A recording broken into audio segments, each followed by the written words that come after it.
Morten Hannesbo, welcome to the Executive Talk. You're originally from Denmark, and when you were a young boy, or when you were looking for a job, you were entering the shipping industry, and you did an education as a shipping merchant. Then you quickly changed to cars. Why is that? Weren't ships fast enough for you, or Well, what's... not that quickly. I worked 6 years at Maersk. Maersk was my sort of company of choice. It was back then the place to be, and I was lucky to get in. I was lucky to get a really good boss, and I had a great time. And they gave me lots of opportunities, lots of chances, and they gave me quite a hard first few years. So I think the first job you get is an important one, and Maersk was a good one. But my interest lies with cars. So after 6 years, I got an opportunity to change to Toyota, and then I worked for Toyota 11 years. But when you say that, it's almost like a good school for you, the in a way a bit harsh world of shipping, and I can imagine it's a different culture. So it's probably quite a straight talking culture. You don't beat around the bush. So it's maybe it's a cliche because we don't know the shipping industry per se. But did that teach you in a way that for your life as a manager or as an executive that maybe the harsh surroundings of the sea of ships got you where you are now? I think it did probably. I mean, I started when I was 17. So you buy a suit, you buy a tie, you buy a shirt. So I was wearing the shirt and the suit every day, pretty much. But it also taught you to think in a different way. So the shipping industry is a big industry. So you learn big numbers. You learn, the cars are big there. Some huge ships. And it's a very conservative industry. So they will teach you certain things, how you do things. They're very thorough. If you make mistakes in the shipping industry, you will live with them for a long time. It's a bit like the airline industry. You don't build a ship and it doesn't work. That's not good. So I was taught to be really careful, really precise, and I try to keep those values in my life, and probably it has helped me over the last few years. Yeah. How about the international culture that you probably bring in here as well? Because you've been an executive you've worked in Denmark, you've worked in England, you've worked in France, always as a manager or as an executive. Do you bring some of those kind of key learnings to your job in Switzerland? You've been here for a long time. I mean, it has to be said. I think, well, the culture, it will affect you. So if you work in France, you will work in a different way. If you work in Germany, you will work in a different way because the hierarchies are different, and the way people think. In France you have Monsieur le Président, and he will decide eventually. So everyone will look up to him. In the Danish culture, it's different.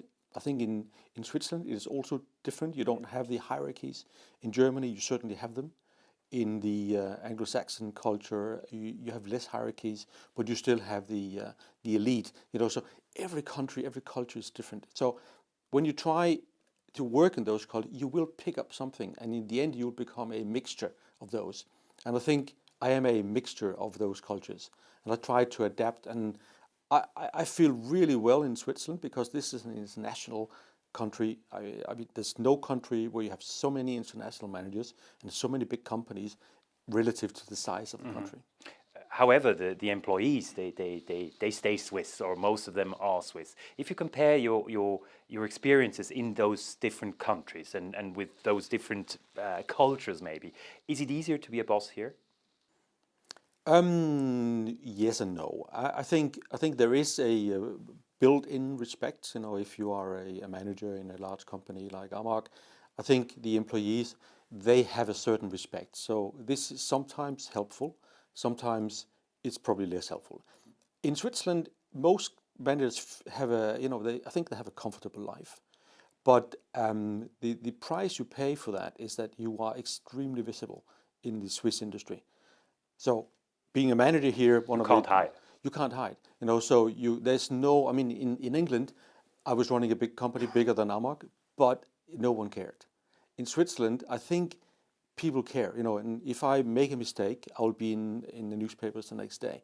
I don't have a problem with that, but it makes you behave in a different way, and so it's easier the lifestyle is easy, the quality of life is fantastic, it's secure to walk in the street. So all the good things you have as a manager, everyone appreciates. But I think, there's also the other side, and that is you are extremely exposed as a public person. It's funny that you say that, because you experienced it firsthand when VW had the emission scandal a couple of years ago. Of course, you're not linked to VW. You are linked to VW. You are not VW, but AMAG, as a big partner of VW, was in that whole scandal as well. They were involved as well, and there you probably felt it that. Ooh, all of a sudden I'm in the papers, all of a sudden I'm being asked the uncomfortable questions. How did you deal with that? It is part of the job. I think this was a surprise to everyone. We were certainly surprised. We did not have a plan how to manage the diesel scandal. If you're running a company, you are expected to be the one who takes the sunshine, but also when it rains, you also get wet. So I'm okay with that. But this was almost personal. This was I had people writing me that I didn't know, more or less saying I was the one who caused the scandal. I was Mr. Volkswagen, and I think as a manager you need to cope with that. The way I did it was I rationalized and said, well, I can explain that AMAG has nothing to do with that.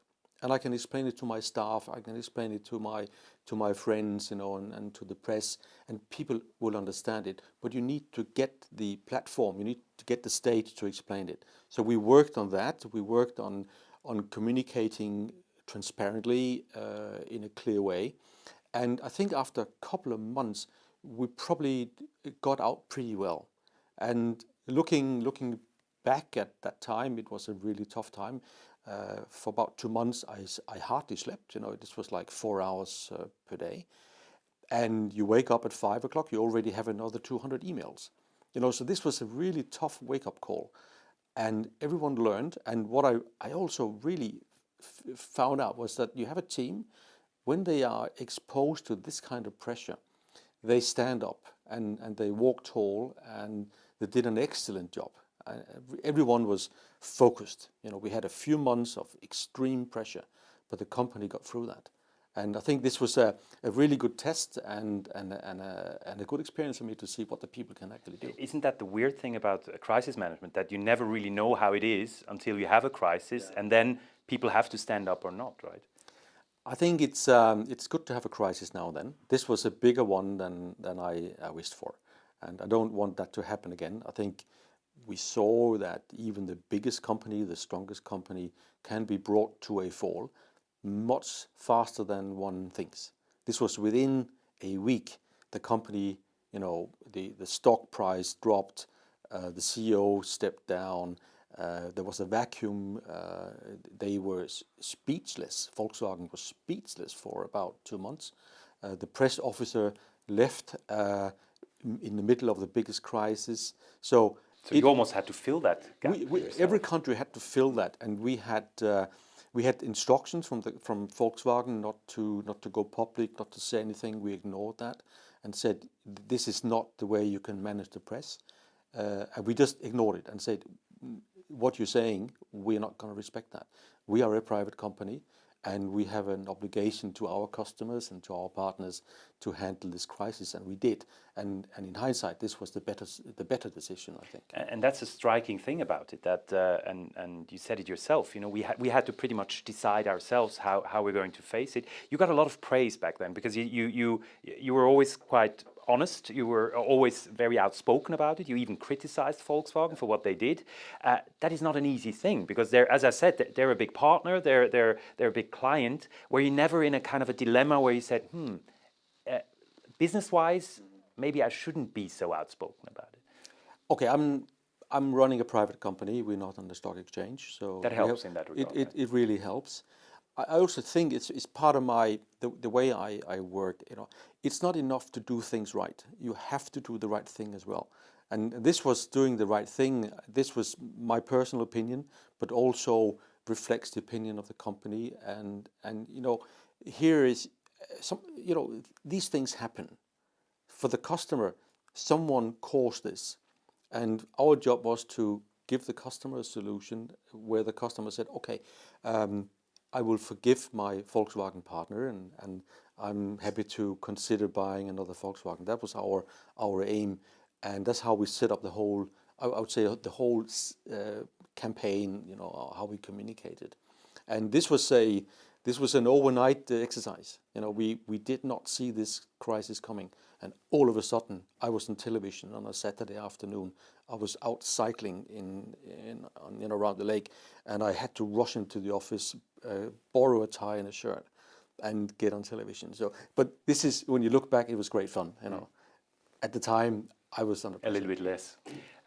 If you have to face a crisis like that, of course that goes together with change, and goes together with change management as well, because the company and the company culture isn't the same after something like that. But in that regard, did that help you also for? I mean, you are in an industry that is about to change, and there is even a disruption going on. AMAG is changing as well, meaning you change your headquarters, you're moving to Zug, so a lot of changes happening. When you look back at that diesel crisis back then, they say, oh, this almost taught us how to tackle things, how to tackle problems. Back then, so this is nearly 4 years ago, Volkswagen Group worldwide was on a winning streak. Everything they did seemed perfect. They were performing so well worldwide. So you look at the company and say, nothing's going to go wrong, and then it hits you. So this is a fast learning curve, but it's also an opportunity to make changes that probably without a crisis were difficult to make. So you have to seize the opportunity and make those changes when the window of opportunity is there. So, and we did that. You know, of course, we were crisis struck for a few months and couldn't do anything. So about, I would say, 6 months, we did not work on the company itself, structure or anything. We just managed the crisis.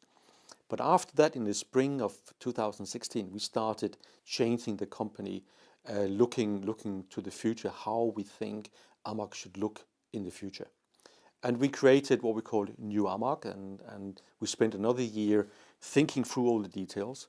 And January 1st, 2018, the new company AMAG was ready to roll and hopefully rock as well. So this is the plan. We did a lot of changes, you know, inside the company, outside the company, changing the head office, changing the organizational structure. We are changing the way we manage the company, you know, processes. We changed from OR, the Swiss reporting system, into an international system. It's Swiss GAAP FAIR, but it's equivalent to IFRS. So this gives us another structure. So I think we're more ready for the future, whatever it brings. And what it also gave us is much higher agility in the company. We are aware that the company will have to change, and we are more ready to do that than we were 4 years ago. So looking back, it probably taught us a good lesson. Mm-hmm. Those things are very important to be able to go into the future and to survive. There's always a kind of a stepping stone, or even more than one. Then you have to bring the people along, and they have to follow you, and they have to believe what you're saying as well. Was this difficult as well? Because one big part in change management is, how do I bring my people on that journey? I guess with management, that's easier with... When you're busy managing a crisis or a project, you still have to inform what you're doing. Because otherwise you're just in your office, you're sitting in your tower, and everyone is wondering what's going on. So we spend a lot of effort communicating really well and really in a simple way. So being a foreigner, I speak German, but my German is of course not perfect. But I still communicate in German, and I would say in this situation it's almost an advantage that you don't have a complicated manager's language. I speak in a very straight fashion when I speak German, and everyone understands what I'm trying to say because it's simple, you know, short sentences, and it's to the point. And I still use those tools today. Every week I send an SMS to about 900 employees with just little hints or just a story or just giving a message. We have an intranet where we are communicating. I have a chat box. People can write me. We've changed the way we speak. You know, I am in German. You have Sie and Du. I'm in the less formal version. I speak with everyone in the do form, and it has changed the company to to the better, I think. But the change is not over yet. There will be another change tomorrow, and the day after tomorrow there'll be another change, and that you have to be ready for. All these things that you just said, how much is that you as well? Because to give in another cliche, we always think that of the Danish people. They're very hands-on. They're straight talkers. They're usually very funny. They're not very formal. All these things are said about you also as a manager. That you are someone who's easily approachable, who likes to be in touch with your employees. Is that the kind of the success of AMAG as well? That maybe the Danish influence that you bring? I think, well, maybe the Swiss culture is not quite as informal, but the change in the last 10 years in Switzerland is dramatic. From the formal, very strict, and into most people today in Switzerland are less formal, and try to understand what the staff thinks and work with those. So of course it's part of me, but the company is much bigger than one person. You have at least in a company of the size of AMAG, you have 30-40 people who are driving the changes. I can initiate them, I can set the framework, I can set the tone, I can set the speed. But the change I can't do alone. I need an army of people who think the change is right and who will drive the change together with me. Someone told me as well, you're someone who likes to have people on a long leash. You don't want to micromanage and you don't want to control them too much. Isn't that a risk as well, that you leave people? Okay, I think it's a risk if you don't, because in a big company, I mean, if you run a small shop, 5 people, you know what everyone is doing, so that's easy to do. If you run a company where you have several thousand employees, you cannot control everything anyway.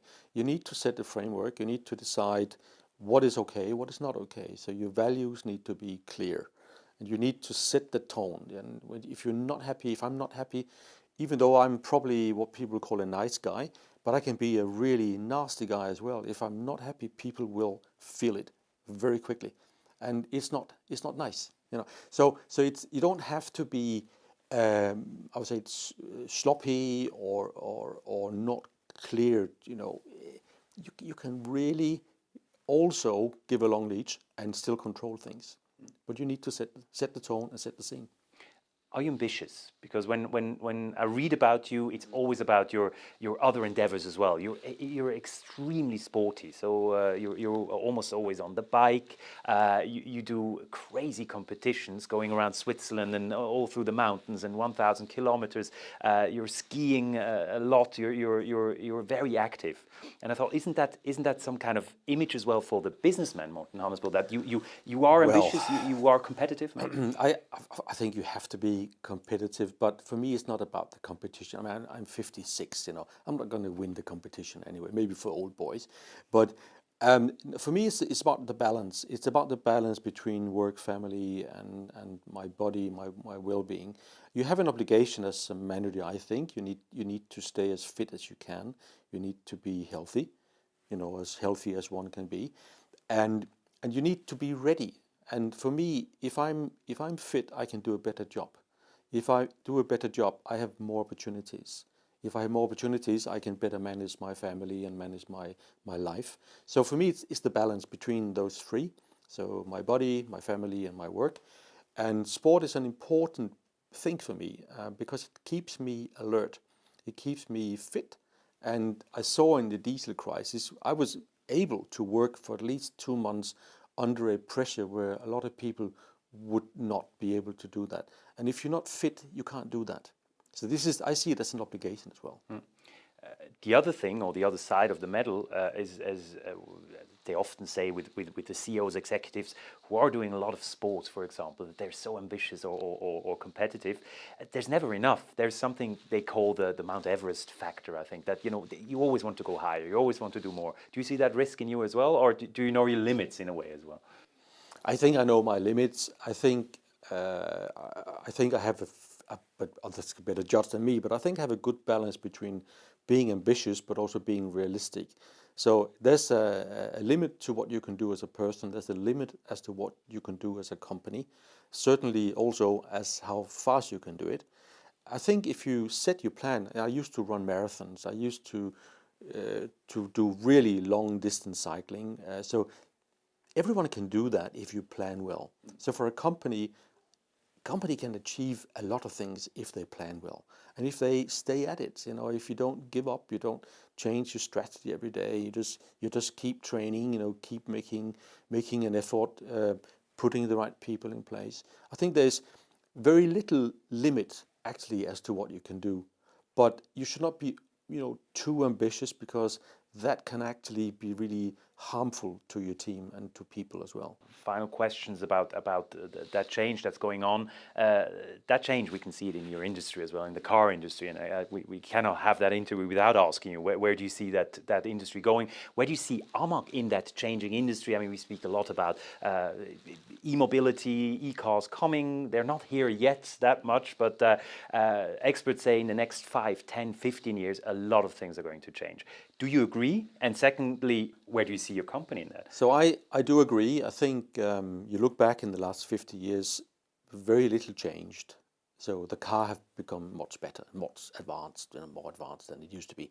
But the rest did not change. You still have the same dealer structure. You still have the same concept pretty much for how we sell goods in the car industry. So now, the next 10 years, that is going to change. So there will be a massive change.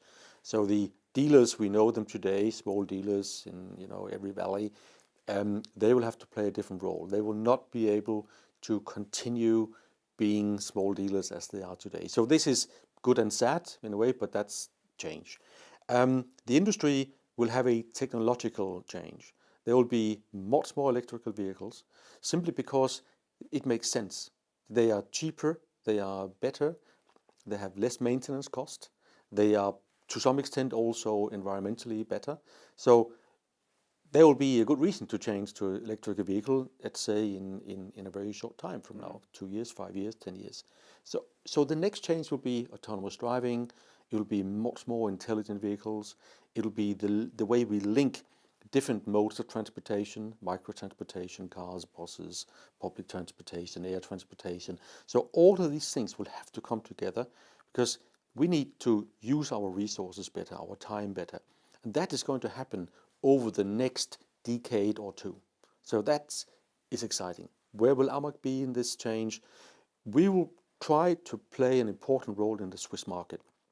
We focus on the Swiss market.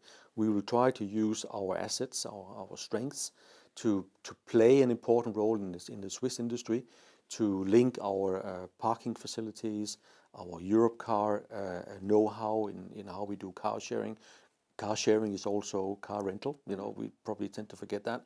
We are active in the car sharing industry. We are majority shareholders of Cheroux.